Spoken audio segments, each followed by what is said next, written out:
இன்றைக்கு முத்துக்குமார் வைத்த நெருப்பு லட்சக்கணக்கான லட்சோபலட்சம் மாணவர்கள் உள்ளத்தில் எரிகிறது. நான் மன்றாடி கேட்டுக்கொள்கிறேன், தமிழர்களை, தமிழக இளைஞர்களை, மாணவர்களை அவர்கள் பாதம் பணிந்து கேட்டுக்கொள்கிறேன், உங்கள் உயிர்களை மாய்த்து கொள்ளாதீர்கள். நமக்கு இன்னும் எத்தனையோ போராட்ட களங்களை நீங்கள் இளைஞர்கள் முன்னெடுத்து செல்ல வேண்டும் என்று நான் நீண்ட நாட்களாக ஏங்கி கிடக்கிறேன். அரசியல் கட்சி எல்லைகளை கடந்து என் தம்பிமார்களே, மாணவ கண்மணிகளே, இளைஞர்களே, அரசியல் எல்லைகளெல்லாம் கடந்து நீங்கள் நடத்துகின்ற இந்த வீரமும் தியாகமும் செறிந்த இந்த போராட்டம் இந்தியாவில் எந்த மாகாணத்திலும் இதுவரை நடந்ததில்லை. வன்முறையில் தான் போராட்டங்கள் நடந்திருக்கின்றன. ஆனால் இந்த நிமிடம் வரையிலே தமிழகத்தில் லட்சோபலட்ச மாணவர்கள் ஒரு துளியளவு வன்முறைக்கு இடம் கொடுக்காமல் பசியோடும் பட்டினியோடும் ஊன் உறக்கம் மறந்து பல நாட்களாக தங்களை பட்டினி போட்டுக்கொண்டு நீதி கிடைக்க வேண்டும் என்று போராடுகிறார்கள். இலக்கை தெளிவாக தீர்மானித்து போராடுகிறார்கள். எனவே இந்த போராட்டம் இப்பொழுது முடிந்து விடாது. புதிய புதிய வடிவம் எடுக்கும், புதிய புதிய பரிமாணம் எடுக்கும். அதிலே ஆவேசத்தோடு போராட வேண்டிய தம்பிகளே, உங்களை மாய்த்து கொள்ளாதீர்கள். உங்கள் காலில் விழுந்து கேட்டுக்கொள்கிறேன். நீங்கள் வாழ வேண்டியவர்கள். இன்னும் பல போராட்டங்களை நாம் காண வேண்டியிருக்கிறது. சுதந்திர தமிழீழம்தான் இலக்கு என்று இந்த நாட்டின் கோடிக்கணக்கான மாணவர்கள் இன்றைக்கு சொல்கிறார்கள், பள்ளி பிள்ளைகள் சொல்கிறார்கள். சொல்ல வைத்தது பாலச்சந்திரனின் அந்த 2 ஒளி சிந்துகிற கண்கள், அவன் அந்த பாலகனினுடைய வீர மார்பில் பாய்ந்த குண்டுகள், அதிலிருந்து தெரிந்த இரத்த துளிகள் இன்றைக்கு லட்சம் மாணவர்களை ஆவேச கிளர்ச்சியை ஏற்படுத்த அதுதான் காரணம். எல்லா தாய்மார்களும் அழுகிறார்கள். எல்லா வீடுகளிலும் இந்த போராட்டத்துக்கு ஆதரவு. இப்படி ஒரு போராட்டம் இதுவரை 65க்கு பிறகு நடந்ததில்லை. இதில் பயந்து மிரண்டுதான் இந்திய அரசு, பச்சை துரோகம் செய்த இந்திய அரசு ஒப்புக்கு நேற்று உளறி இருக்கிறது மனித உரிமை கவுன்சிலில். தமிழர்கள், உலகம் பூரா இருக்கக்கூடிய தமிழர்கள், தமிழ்நாட்டில் கிளர்ச்சி களத்திருக்கிற லட்சோபலட்சம் மாணவர்கள், கோடிக்கணக்கான தமிழர்கள் கேட்பது ஒன்றுதான், சுதந்திர தமிழீழம் ஒன்றுதான் தீர்வு. சிங்களவனோடு ஐக்கியமாக இணைந்து போக வேண்டும் என்று சொல்லுகிறவன் எல்லாம் ஈழத் தமிழர்களுக்கும் தமிழினத்துக்கும் துரோகி. அவர்கள் சேர்ந்து வாழ முயன்று நசுக்கப்பட்டு கொல்லப்பட்டு தந்தை செல்வா பிரகடனம் செய்து இனி சிங்களவனோடு சேர்ந்து வாழ்வதில் என்று முடிவெடுத்த பிறகும் லட்சக்கணக்கான தமிழர்கள் கொண்டு குவிக்கப்பட்டனர்.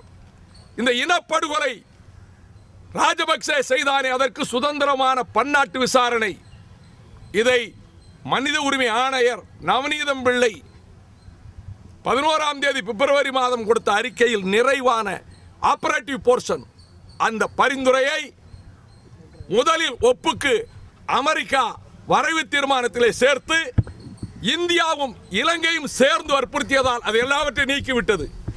இப்பொழுது சிங்கள அரசு செய்ததுக்கு பாராட்டு வரிகள், சிறப்பாக செயல்பட்டிருக்கிறீர்கள், இன்னும் கொஞ்சம் கொஞ்சம் செய்ய வேண்டும், நீங்களே விசாரித்துக் கொள்ளுங்கள். கொலைகாரனையை விசாரிக்க சொல்லி இருக்கிறது இந்திய அரசு. 1000 ஆண்டு உறவு என்று சொல்லுகிறது இந்திய அரசு. இந்திய அரசே 47க்கு முன்னாலே எல்லோருக்கும் உறவெல்லாம் கிடையாது, இந்தியாங்கிற நாடே கிடையாது. ஏன்னா 1000 வருஷம் உறவுங்கிற, ஆயிரக்கணக்கான ஆண்டுகளாக இந்த தமிழர்களுக்கு, தாய் தமிழகத்து தமிழர்களுக்கு, ஈழத் தமிழர்களுக்கு உறவு இருந்தது. தொப்புள் கொடி உறவு, இரத்த பந்த உறவு. இப்பொழுது மனித உரிமை கவுன்சிலில் நேற்றைக்கு நீதி கிடைக்கவில்லை. இதோட முடிஞ்சிடாது. தமிழகம் கொதி நிலையில் இருக்கிறது.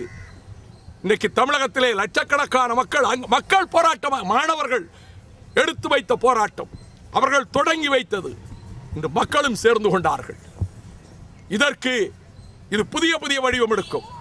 இந்த விக்ரம் என்கின்ற இந்த வீர இளைஞன், ஈழத்துக்காகவே வாழ்ந்த இளைஞன், தன் இறுதி மூச்சை நிறுத்திக் கொள்கிற போது இந்தியா துரோகம் செய்துவிட்டது, இந்த மண்ணில் வாழ நான் விரும்பவில்லை என்று சொல்லிவிட்டு போயிருக்கிறார்.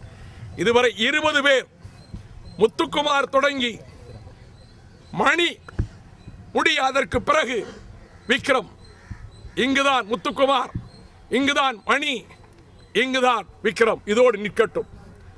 மன்றாடி கேட்டுக்கொள்கிறேன், தீக்குளிக்காதீர்கள். ஏனென்றால் இது ஒரு புரட்சி, மௌன புரட்சி இப்பொழுது நடக்கிறது. இது புதிய புதிய வடிவம் எடுக்கும். சிங்களவன் தமிழர் தாயகத்திலிருந்து வெளியேற்றப்பட வேண்டும். சிங்கள ராணுவம் வெளியேற்றப்பட வேண்டும். சிறையில் வதைபடும் விடுதலை புலிகளும் மற்றவர்களும் விடுவிக்கப்பட வேண்டும். சுதந்திரமான பன்னாட்டு விசாரணை நடக்க வேண்டும். அத்தனையும் நடக்கும். இன்றைக்கு தமிழகம் கொந்தளித்ததென்றால் பாலச்சந்திரனை போன்ற எத்தனை பாலச்சந்திரர்கள் கொல்லப்பட்டார்கள். உலகத்தின் மனச்சாட்சி இப்பொழுதுதான் லேசாக விழிக்க ஆரம்பித்திருக்கிறது. எனவே நீதி கிடைக்கின்ற வரை இந்த போராட்டம் புதிய புதிய வடிவங்களை எடுக்கும். விக்ரம் வைத்த நெருப்பு அது உடம்பை சுடுகாட்டிலே எரித்து போட்டு விடலாம். ஆனால் அந்த நெருப்பு கோடிக்கணக்கான தமிழர் நெஞ்சங்களில் கொழுந்து விட்டு எரிந்து கொண்டே இருக்கும். அது அணையாமல் எரிந்து கொண்டிருக்கும். சுதந்திர தமிழீழ தேசத்தினுடைய கொடி ஐநா மன்றத்துக்கு முன்னால் பறக்கின்ற வரை மாவீரர் திலகம் பிரபாகரன் கட்டி எழுப்பிய விடுதலை புலிகள் செய்த தியாகமும் கொட்டிய ரத்தமும் ஒருபோதும் வீண் போகாது.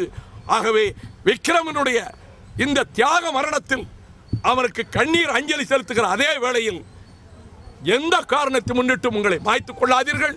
செய்ய வேண்டிய கடமைகள் ஏராளம் இருக்கின்றன. பொது வாக்கெடுப்பு ஊரெல்லாம் கேட்கிறது.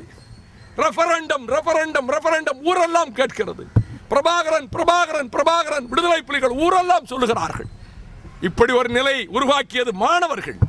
இந்த மாணவர் சமுதாயத்துக்கு தமிழ் குலம் என்றென்றைக்கும் கடமைப்பட்டிருக்கிறது.